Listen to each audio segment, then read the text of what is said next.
What's up, everybody? This is my first ever attempt at a reverse cleft graft, whatever this kind of graft is. Check it out.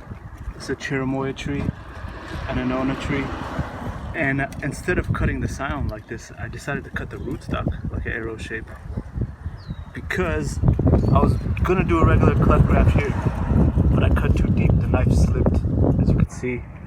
It went way too far, and then I tried to do the other side. That also slipped too.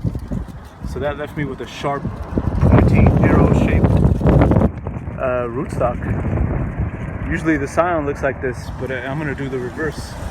So I carved the rootstock like this, and then the scion just has a little. Let me try to get it focused. It just has a little split down the middle. This is the scion, by the way. There's a little scion. It's already wrapped up. Now check it out. Look. Watch this a second.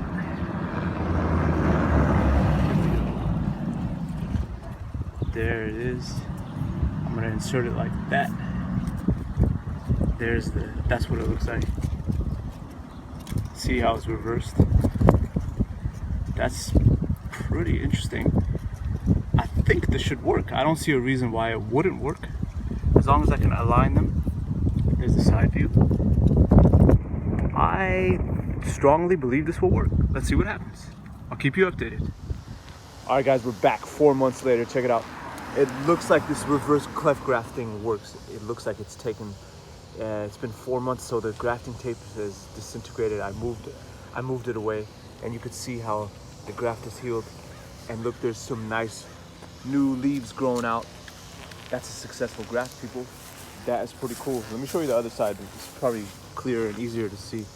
Look at that. That is so strange to see in real life. I've only seen pictures of these online, but seeing it in real life is pretty interesting sight. So that is a reverse cleft graft. Usually it looks the other way. Let me show you a picture of a normal cleft graft. That's a normal classic cleft graft. That's the scion up there. It's taken, and down here is the rootstock. But look at here, the situation is reversed. So you're probably thinking, what's the point of even doing this? Well, you can do this if you're doing a cleft graft, normal one, and your knife slips too far, which sometimes happens, like it did here. You see, my knife slipped too far.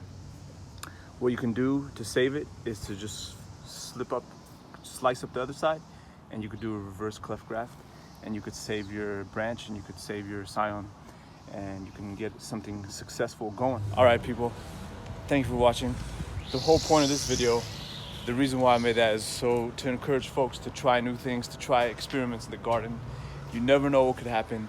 You never know if what can work.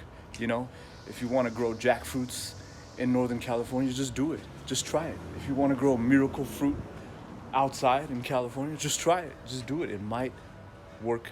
Experiments are always fun. I'm always trying to do new experiments on this channel. And yeah, I want to bring you guys along for the ride. You know, as usual, thank you for watching. Subscribe, and subscribe. Leave me a comment down below. Let me know how your grafting season is going. Let me know how your whole gardening season is going so far here in now we're in summer. This is July. All right, folks, have a good one. Bye.